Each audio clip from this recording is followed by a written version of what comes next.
Bienvenue dans l'Eusdari, le podcast qui explore les réalités, les opportunités et les défis de ceux qui vivent, investissent ou rêvent d'entreprendre au Maroc. Le principe est simple. Chaque podcast aura son thème, son sujet, qui peut aller du sport à l'entrepreneuriat, en passant par la religion, l'histoire ou l'humanitaire, avec un seul objectif, donner la parole à ceux qui savent vraiment. Bien sûr, tous ces épisodes ont un point commun, le Maroc. Aujourd'hui, on va parler fiscalité, création d'entreprise, mais surtout avantages concrets pour ceux et celles qui souhaitent lancer un projet au Maroc, que vous soyez d'ici ou de là-bas. Notre invité du jour est Younes Ishkaran. Merci à toi de bien vouloir nous donner un petit peu de ton temps pour pouvoir échanger sur toutes ces questions. On va parler du coup de plusieurs choses ensemble, donc de comment fonctionne une création de société au Maroc, quelles sont les différentes charges à prévoir, les avantages fiscaux, etc. On va passer ensemble 45 minutes, 1 heure pour parler de tous ces sujets-là. Eh bien, l'homme sage est celui qui vient toujours chercher des conseils d'abord. Les armes, on en trouve partout.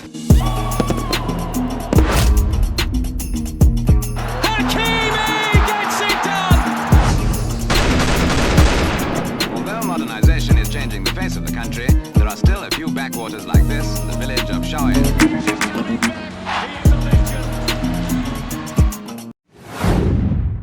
Première question que je vais te poser, du coup, est-ce que tu peux nous rappeler un petit peu toi ton parcours et nous expliquer un petit peu d'où tout nous vient d'un point de vue professionnel?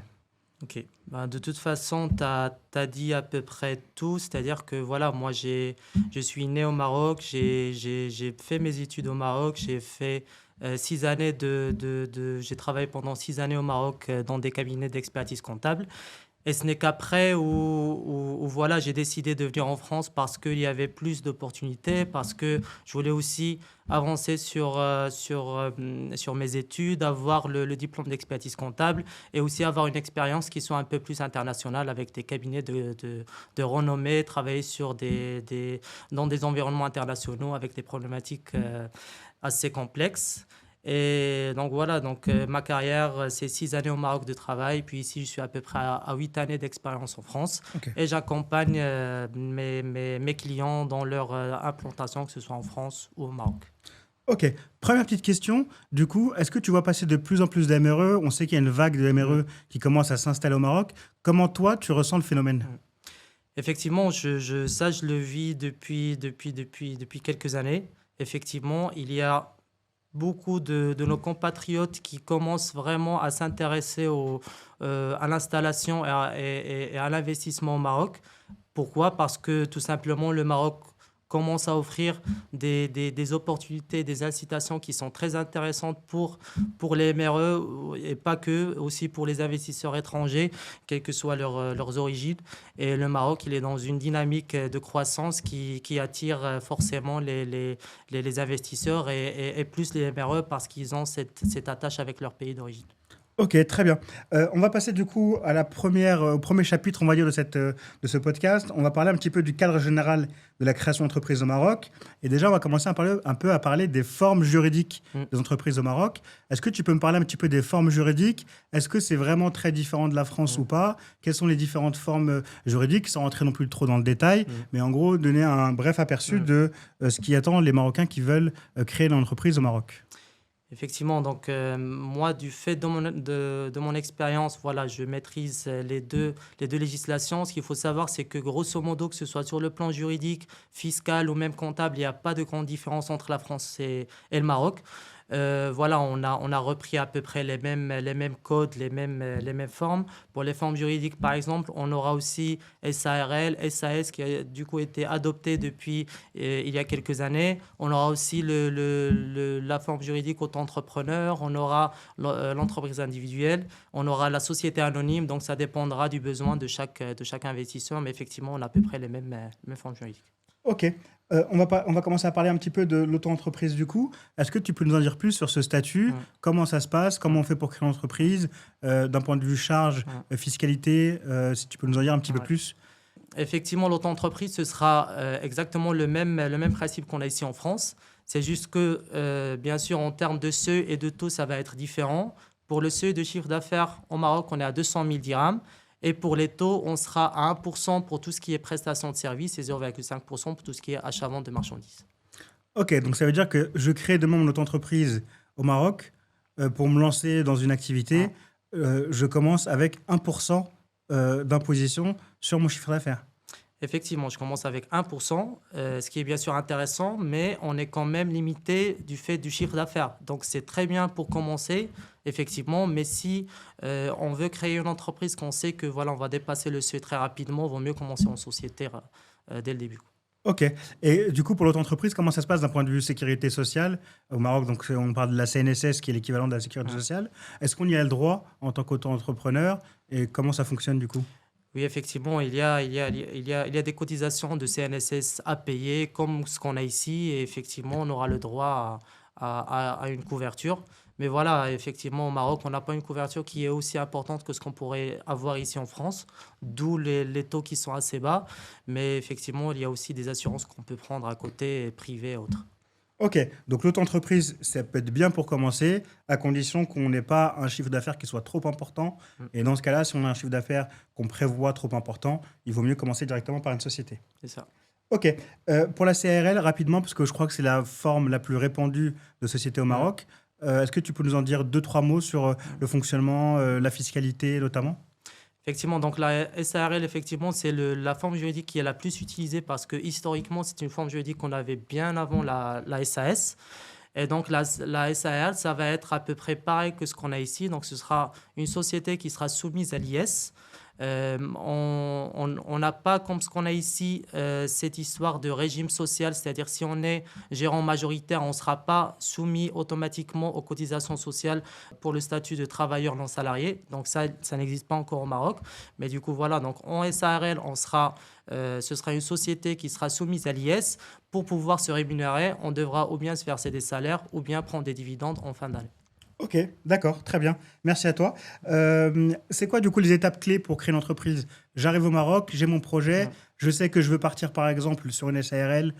Du coup, quelles sont les étapes clés que je dois suivre? Déjà, je dirais rencontrer un professionnel parce que voilà, c'est un processus qui est assez complexe. Est-ce que c'est obligatoire de passer par un expert comptable pour créer une société ou est-ce qu'au Maroc, on peut le faire soi-même sans passer par un expert On comptable? peut très bien le faire soi-même sans passer par un expert comptable comme ici en France. C'est juste qu'il faut bien maîtriser les différents pièges qu'il pourrait y avoir.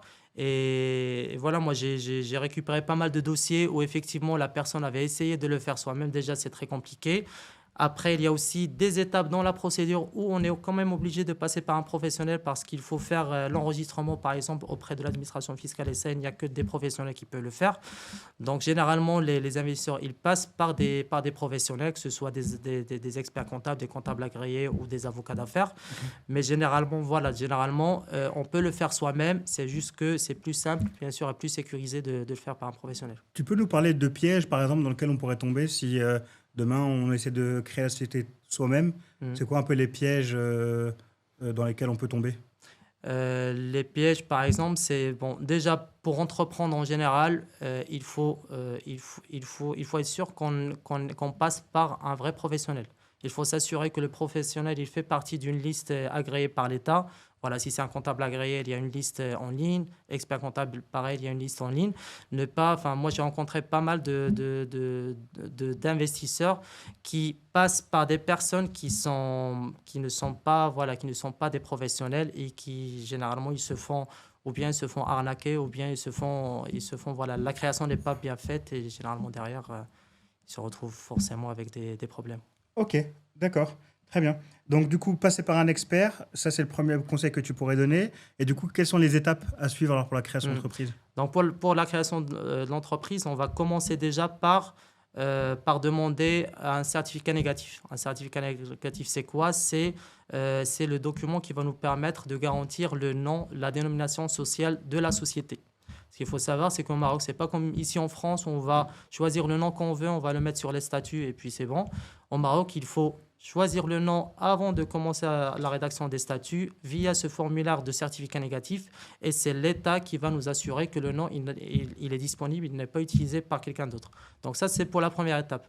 Après, Bien sûr, on aura la rédaction des statuts, on aura le bail aussi. Il faudra voir si on va prendre un bail commercial ou bien si on va prendre une domiciliation, sachant que, encore une fois, il y a une différence avec la France. Il n'y a pas possibilité de mettre le siège social de la société à l'adresse personnelle du dirigeant. Ok. Donc ça, au Maroc, ça n'existe pas. C'est pour ça qu'on est obligé de passer bien par une société de domiciliation ou bien par un bail commercial.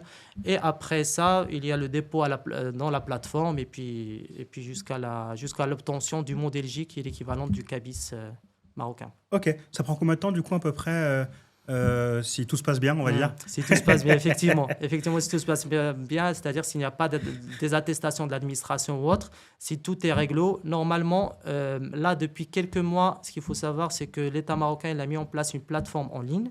Ok. On a la possibilité, comme ici en France, de faire la création tout à fait en démat. Moi, j'ai des clients partout, partout, surtout en France, mais aussi dans d'autres pays, où on peut faire la création même sans qu'ils se déplacent au Maroc. Donc ça, c'est devenu possible grâce à cette plateforme. Et avec cette plateforme, on est arrivé à faire des créations à 2-3 jours, voilà, avec des délais vraiment records par rapport à ce qu'on pourrait avoir ici. Et même, je dirais même qu'en termes de paperasse, avec ce nouveau système, on arrive à faire une création avec beaucoup moins de paperasse que ce qu'on a, par exemple, maintenant en France. Ok, je fais une petite parenthèse du coup sur la démat.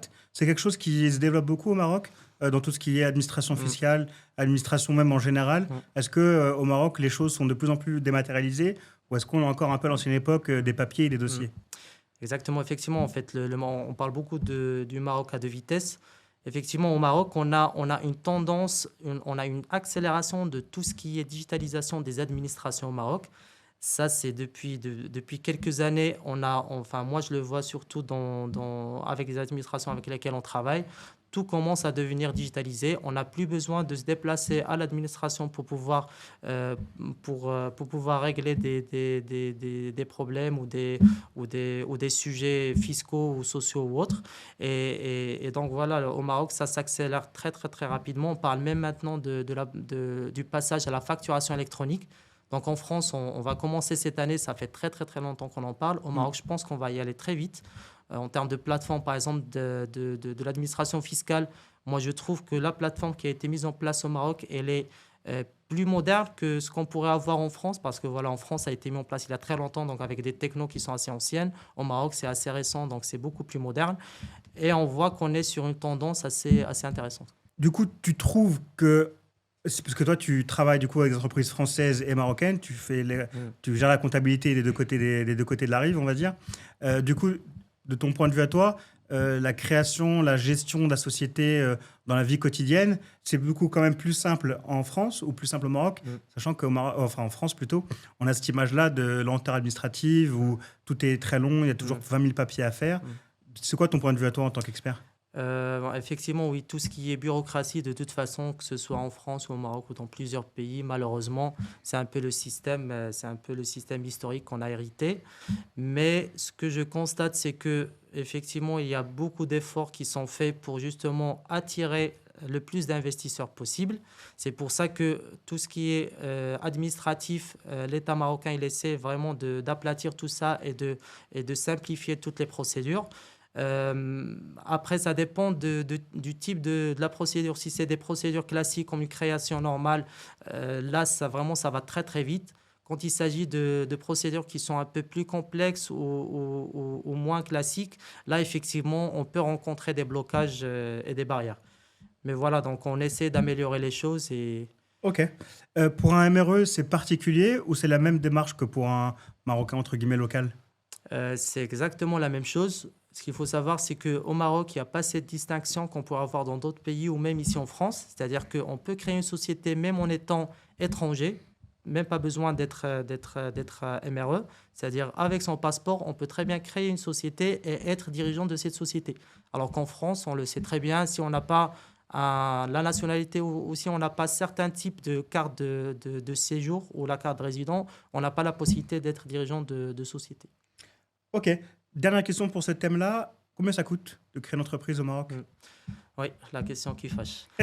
Du coup, combien ça coûte? En fait, ça dépend de... Voilà, pour tout ce qui est frais de l'administration, ça dépend de la forme juridique, mais pour une SARL qui est classique, on parle entre 1500 dirhams et 2000 dirhams à peu près, en termes de frais. Mais sinon, en termes d'honoraires, voilà, là, ça dépendra du professionnel, ça dépendra de la complexité de la création de la société, s'il y a des activités un peu particulières, si la rédaction des statuts, on demande d'aller un peu plus dans le détail, de mettre des articles un peu particuliers. Donc voilà, ça peut aller de 5 000, 6 000 dirhams jusqu'à 15 000, 20 000, 25 000 dirhams. Ok, très bien, merci. Du coup, on a clôturé cette première étape qui est de parler un petit peu du cadre général de la création d'entreprise. On va parler un petit peu maintenant de fiscalité. C'est quelque chose qui intéresse toujours les gens. On a du coup clôturé cette première partie, donc on a parlé un peu du cadre général de la création d'entreprise. On va parler maintenant un peu plus de fiscalité, quelque chose qui intéresse toujours les gens, à quelle sauce ils vont être mangés. Première question que je vais te poser là-dessus, quels sont les différents types d'impôts auxquels une entreprise va être soumise au Maroc? Oui, effectivement, c'est un sujet qui est assez intéressant parce que ça touche directement à la poche des investisseurs. Et c'est ce qui va faire un peu l'arbitrage de s'installer dans un pays ou un autre. Et bon, encore une fois, le Maroc, il a à peu près le même système qu'on peut retrouver en France, donc on ne va pas être totalement dépaysé. Au Maroc, on aura de la TVA avec à peu près les mêmes taux. On aura l'IS, l'impôt sur les sociétés. Au Maroc, on est à 20% d'IS, alors qu'en France, on est à un taux réduit de 15% et un taux moyen de 25%. Et sinon, on aura aussi de la taxe professionnelle. C'est un peu l'équivalent de la CFE qu'on a ici. Et sinon, voilà, sinon, c'est à peu près les importantes impositions qu'on a. Bon, excuse-moi, après, on aura aussi l'IR, bien sûr. L'IR, prélèvement à la source, surtout quand on a des salaires ou quand on a des distributions de dividendes. Ok, en termes de pourcentage, du coup, on est au-dessus, en dessous de ce qui se fait en France? En pourcentage, ça dépend de la taxe. Si on parle de TVA, on est à peu près au même taux. On aura Ok. voilà, un taux normal de 20%. 20%, donc pareil. En termes d'IS, on est à 20% au Maroc, alors qu'en France, on a 15-25%, donc ça se rééquilibre à peu près. En termes d'IR, surtout en termes de flat tax, l'équivalent de la flat tax, c'est-à-dire en termes de retenue à la source sur les dividendes, c'est là où ça va être intéressant pour le Maroc. Parce qu'au Maroc, on est là cette année, on est à peu près à 12%, 12, quelques. L'année prochaine, normalement, on est censé passer à 11%. Et l'année d'après, on est censé passer à 10%. Alors qu'ici en France, on est à 30%. Donc rien à voir. La différence, elle vient d'où? Elle vient du fait qu'en France, la flat tax, on a aussi les prélèvements sociaux qui prennent un pourcentage, 17,2% il me semble. Alors qu'au Maroc, il n'y a pas de prélèvements sociaux sur l'équivalent de la flat tax. Ok, donc fiscalement parlant, c'est plus intéressant globalement, ou soit c'est pareil, soit c'est plus intéressant d'entreprendre au Maroc. C'est plus intéressant, encore plus, peut-être on en reparlera après, mais il y a aussi des incitations fiscales très intéressantes pour tout ce qui est... On te va laisserai en effet en parler tout à l'heure. Oui. C'est bien comme ça, les Voilà. gens vont rester sur la vidéo et vont pouvoir aller continuer à regarder parce qu'il y a des choses intéressantes qui vont venir par la suite. Ok. Et du coup, le taux d'imposition sur les sociétés, globalement, est-ce que par rapport aux politiques qui vont être mises en place, on est plutôt dans un truc positif et on sait que ça va rester comme ça ou que ça va baisser et on est plutôt on a une bonne vision des choses et bon espoir pour l'avenir, ou est-ce que les choses pourraient évoluer dans les prochaines années et du coup aller vers un peu plus d'imposition au fur et à mesure que le Maroc se développe?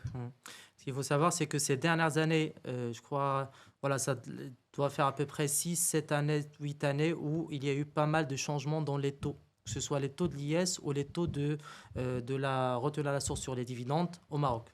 Il y a eu beaucoup de bouleversements. Avant, on était sur des taux plutôt réduits en termes d'IS pour les petites entreprises. On avait des barèmes et on était sur du 10% pour les sociétés qui... Je te coupe 30 secondes juste. L'IS, du coup, impôt sur les sociétés. Exactement. Pour les gens impôt qui sur les ne sauraient pas. sociétés. Et du coup, effectivement, donc ce qui s'est passé, c'est qu'à un certain moment, l'État il a décidé de plutôt baisser le taux de la flat tax, l'équivalence de la flat tax, et d'augmenter un petit peu le taux de l'impôt sur les sociétés. Je pense que ça a été fait pour aussi attirer des investisseurs, voilà, pour les encourager, pour être résident fiscal au Maroc par la suite. Ok. Mais effectivement, donc pour moi, je pense ça va pas beaucoup bouger dans les années à venir parce qu'il y a eu un gros chamboulement ces dernières années. Ok, d'accord. Du coup, en France, toujours pas dans le comparatif, on sait qu'en France, on est champion du monde des niches fiscales. Comment ça se passe au Maroc? Est-ce qu'on a des exonérations, des niches Mm. fiscales comme au Maroc, comme en France, pardon? Et si oui, du coup, c'est quoi un peu les Mm. principales exonérations qu'on peut avoir ou les principales niches fiscales?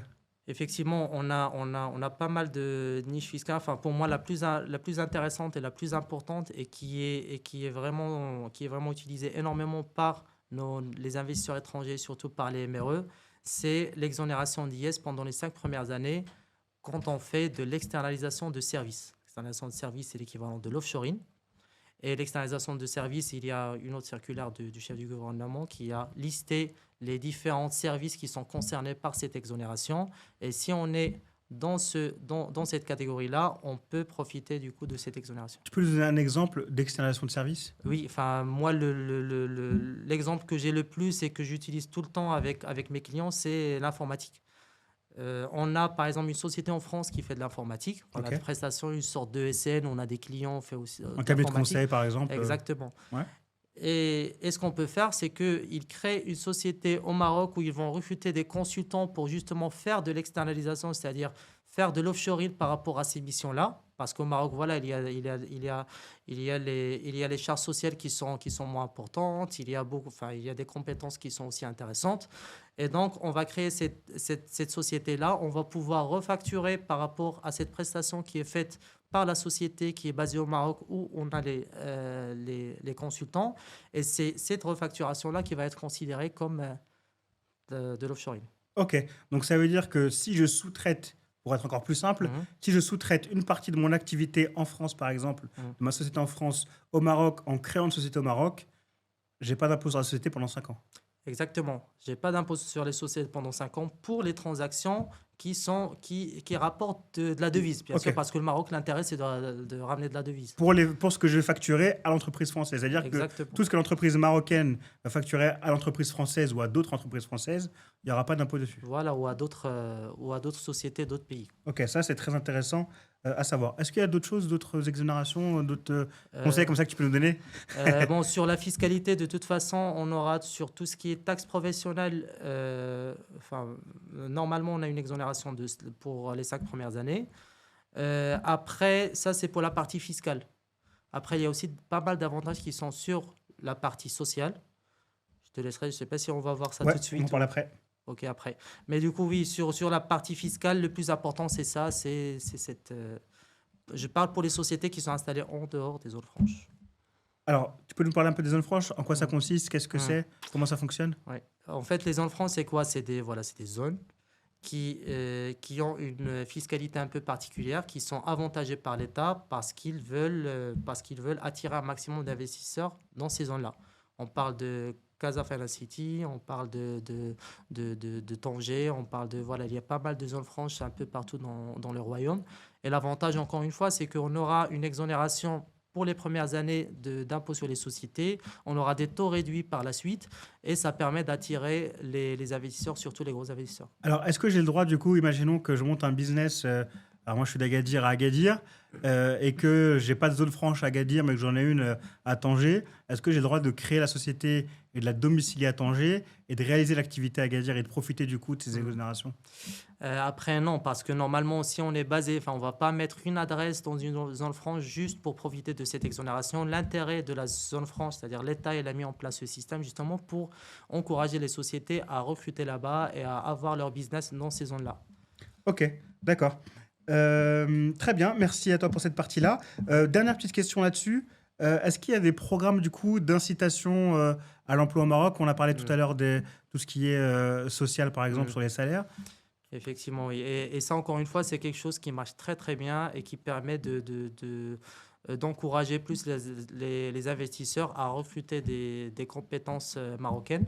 Et voilà, effectivement, il y a 2 systèmes que j'utilise moi le plus souvent avec mes clients. Le premier, c'est le contrat d'insertion à l'APEC. Contrat d'insertion à l'APEC, c'est un peu l'équivalent d'un contrat de stage. L'ANAPEC, c'est l'équivalent de France Travail. Exactement, pour l'emploi en France. exactement, c'est Ok. l'équivalent de France Travail. Et en fait, ce contrat-là, il va nous permettre de recruter des personnes jusqu'à 6 000 dirhams. Des personnes voilà, qui doivent être normalement sorties d'école, c'est-à-dire qui n'ont pas eu un CDI avant. Et jusqu'à 6 000 dirhams, normalement, on va être exonéré en totalité en charges sociales et en IR salariale. Donc, je recrute quelqu'un qui sort d'école d'un BTS, d'un bachelor ou d'un master. Je le recrute jusqu'à 6 000 dirhams par mois de salaire. Je paye 0% de cotisation de charges salariales. Exactement. Sur la fiche de paie, ça va être brut égal à net, direct. Waouh. En France, ça ferait du bien. Ouais, exactement. Exactement. Ok, il y en a d'autres comme ça? Et du coup, donc voilà, ça c'est le premier système pour 2 années. Pour 2 années, Voilà. ok. Pour 2 années. Bon, ils ont un peu changé cette année, mais bon, je ne vais pas rentrer dans le détail, mais voilà, c'est grosso modo 2 années. Et il y a aussi le deuxième programme qu'on utilise énormément avec nos clients, c'est le programme Tahfiz. Programme Tahfiz, ce programme-là, il va permettre d'aller un peu plus loin sur le salaire, c'est-à-dire qu'on va aller jusqu'à 10 000 dirhams de salaire. Ok. On pourra recruter des personnes qui avaient un CDI avant sans problème. De toute façon, programme Tahfiz, c'est un contrat CDI. Ok. Et voilà, il y a une petite procédure à faire avec l'ANAPEC pour que ce soit agréé. Mais nous, on n'a pas eu de problème, ça passe très très bien. Et jusqu'à 10 000 dirhams, on va profiter de l'exonération sur la part patronale des charges sociales et sur l'IR retenu à la source salariale.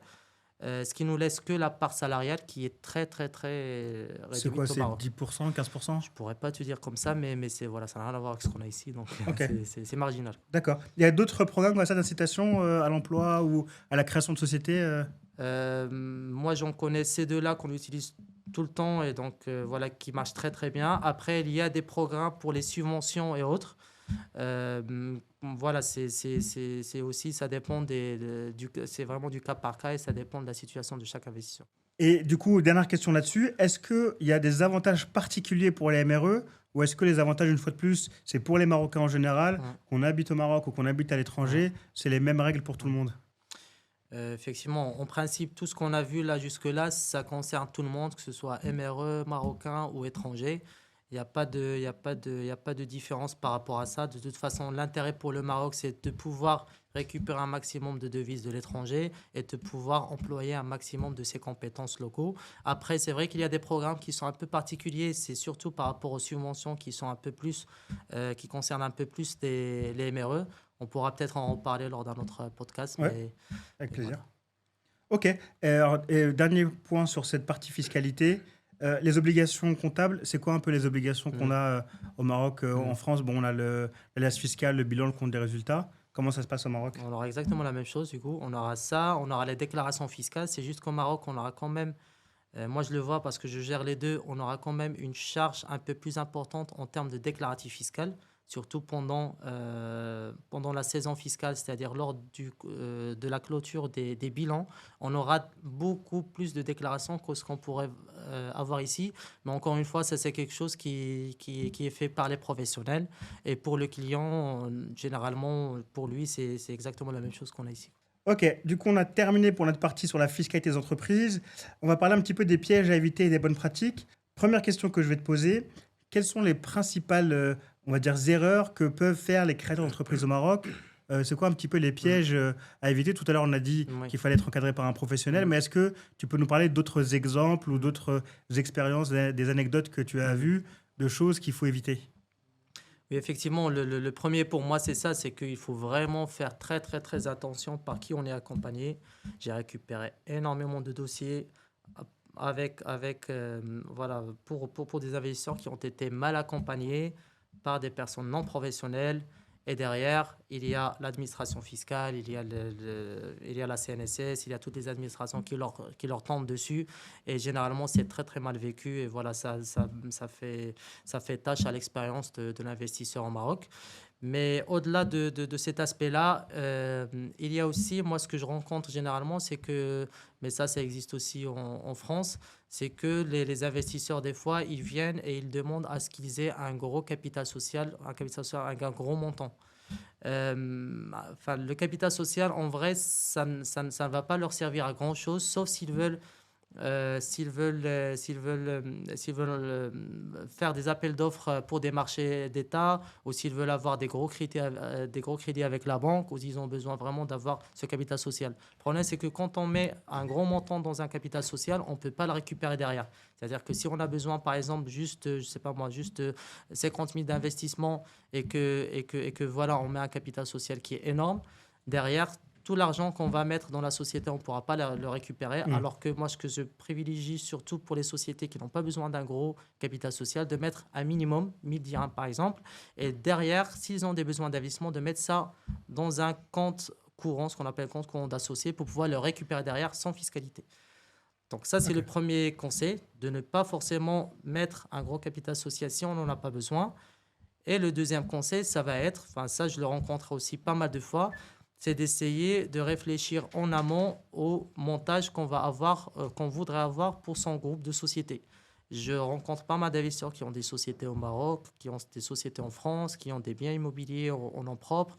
Voilà, c'est un peu dispersé et ils n'ont pas été conseillés pour optimiser tout ce groupe et essayer de constituer un groupe de sociétés avec une holding, des SCI en bas et des liens capitalistiques avec les différentes sociétés, parce qu'en faisant ça, ça va permettre déjà de centraliser toute la gestion du groupe et de centraliser aussi la gestion surtout financière de trésorerie du groupe, mais aussi et surtout de faire des optimisations fiscales pour pouvoir profiter des différents avantages fiscaux et également de pouvoir aussi assurer la transmission par la suite à leurs enfants ou voilà, à leur famille. Et la constitution sous forme de groupe, c'est très intéressant. Est-ce que tu peux me donner un exemple concret d'un dossier que tu as pu récupérer d'un client et ou un truc catastrophique ou une expérience que tu peux partager? Justement par rapport à ça, j'ai récupéré un client où il avait plusieurs sociétés, que ce soit en France ou au Maroc, où il y avait des flux de trésorerie, c'est-à-dire à chaque fois qu'il avait un besoin en trésorerie dans l'une des boîtes ou l'autre, il fait des virements directement, alors qu'il n'y a pas de lien capitalistique entre ces sociétés. Et forcément, derrière, il y a eu un contrôle fiscal et il a été redressé par rapport à ces grosses sommes parce qu'il n'y avait pas, encore une fois, un lien capitalistique, c'est-à-dire que ce n'étaient pas des sociétés sœurs ou mère-fille ou autres, alors qu'il suffisait de faire une petite procédure juridique pour une cession de parts entre les sociétés et derrière, le schéma aurait été légal et justifié. Ok. Petite question, en termes de fiscalité, on parle de justement quand il y a des problèmes. Est-ce que les services français et marocains échangent des informations ou c'est quelque chose qui pour l'instant n'est pas à l'ordre du jour? Effectivement, ça c'est un sujet qui est très important. Effectivement, et ce qu'il faut savoir, c'est qu'il y a eu une législation qui a été votée en 2019 qui mettait en place le cadre pour que les administrations françaises et marocaines puissent s'échanger de manière automatique les informations des contribuables. Jusqu'à présent, cette plateforme n'a pas été mise en place et ces échanges ne sont pas très efficace entre les deux pays, mais c'est quelque chose qui va sûrement venir, surtout avec la digitalisation des différentes administrations. Donc, pour moi, il faut vraiment faire très attention, essayer de nettoyer tout ce qu'on peut nettoyer et essayer de travailler dans la clarté, comme ça on est tranquille, on peut scaler rapidement. Du coup, il y a des accords fiscaux entre le Maroc et la France sur les créations de sociétés, les parts sociales, etc.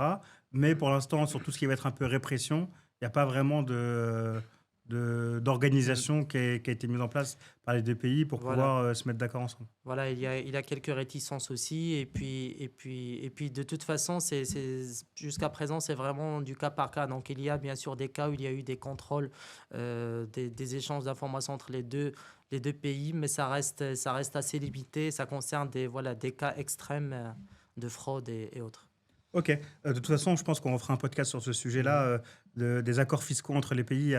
On a un peu discuté en off, il y a pas mal de choses intéressantes là-dessus. N'hésitez pas à mettre un commentaire si vous voulez que le podcast il arrive un peu plus vite. Encouragez-nous en mettant un commentaire. On lit bien sûr et on répond à tous vos commentaires.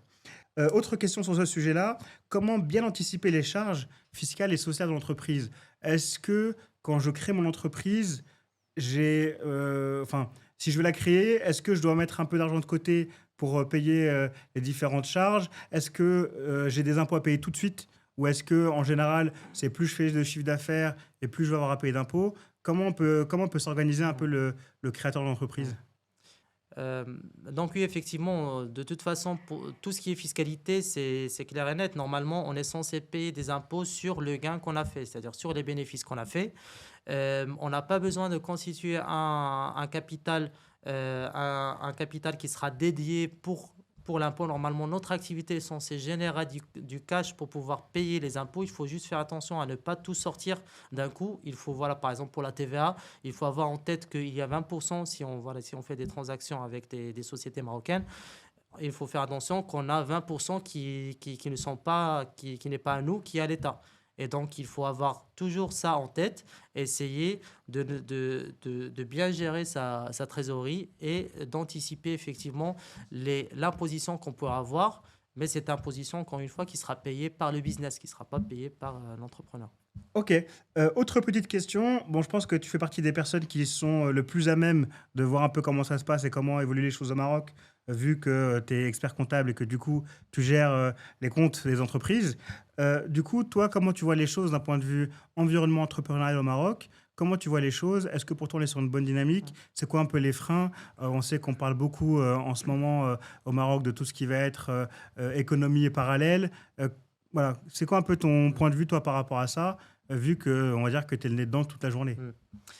Effectivement, moi, ce que je vis tous les jours, ce que je constate, c'est que le Maroc, il est sur une très belle dynamique. Donc, voilà, donc l'État marocain, il fait tout pour pouvoir attirer un maximum d'investisseurs. Il y a des aides qui sont mises en place, des subventions pour pouvoir accompagner ces investisseurs et pouvoir les inciter à s'installer. Le Maroc, c'est un pays qui est en train de s'ouvrir, qui est une plaque tournante pour l'Afrique. Il y a beaucoup de grands groupes qui s'installent aussi au Maroc parce qu'ils savent très bien que le Maroc, il a cette ouverture vers l'Afrique. Il a aussi énormément de compétences très qualifiés et qui vont pouvoir accompagner le développement de ces sociétés. On a de grands groupes qui se sont installés récemment, que ce soit dans la tech ou dans l'aéronautique ou dans différents domaines d'activité, parce que justement, ils savent que le Maroc, c'est un pays qui a de l'avenir, qui est très stable et qui va sûrement créer de belles choses dans les prochaines années. Ok. Petit point sur l'informel, du coup.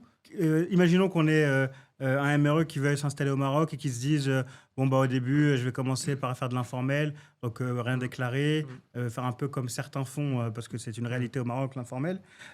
C'est quoi les conseils que tu lui donnerais? Bon, tu lui dirais non, parce que forcément, tu es expert comptable, donc tu vas dire non. Mais est-ce qu'il y a un risque? Est-ce qu'on voit beaucoup de gens qui sont dans l'informel se faire redresser fiscalement? Est-ce que tu as des dossiers comme ça, par exemple, que toi, tu peux traiter des MRE qui s'installent, qui ne mettent pas en place de structure, en se disant, bon, bah, de toute façon, c'est un peu comme ça que ça se passe, donc je fais un peu comme tout le monde, et derrière, qui ont des problèmes?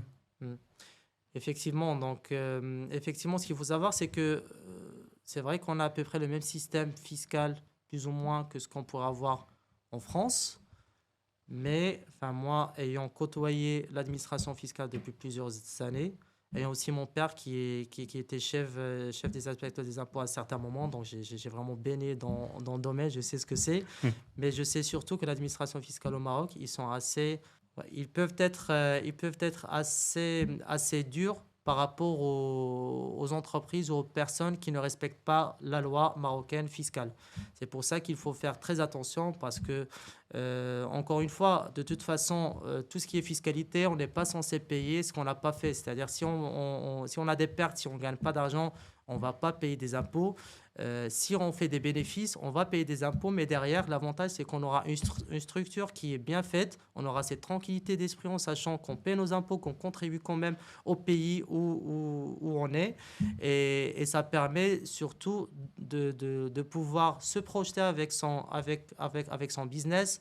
Voilà, d'avoir une marque, de pouvoir scaler comme on veut et de ne pas être limité pour pouvoir faire quelques petites économies qui ne sont pas en vrai pour le business. Très bien, merci à toi Younes.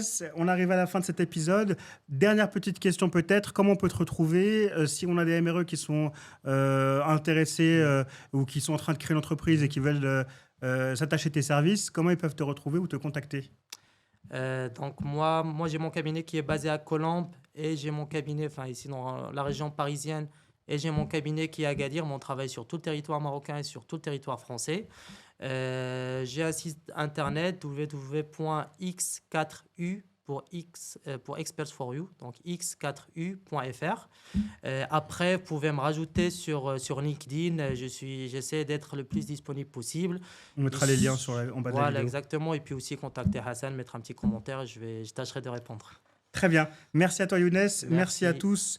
Merci à ceux qui nous écoutent. N'hésitez pas à vous abonner, mais n'hésitez pas à liker, à commenter la vidéo, à la partager au plus grand nombre. Je vous retrouve bientôt pour un nouvel épisode de notre nouveau podcast, Le Sderi. Et je vous dis merci, à bientôt et prenez soin de vous. Merci.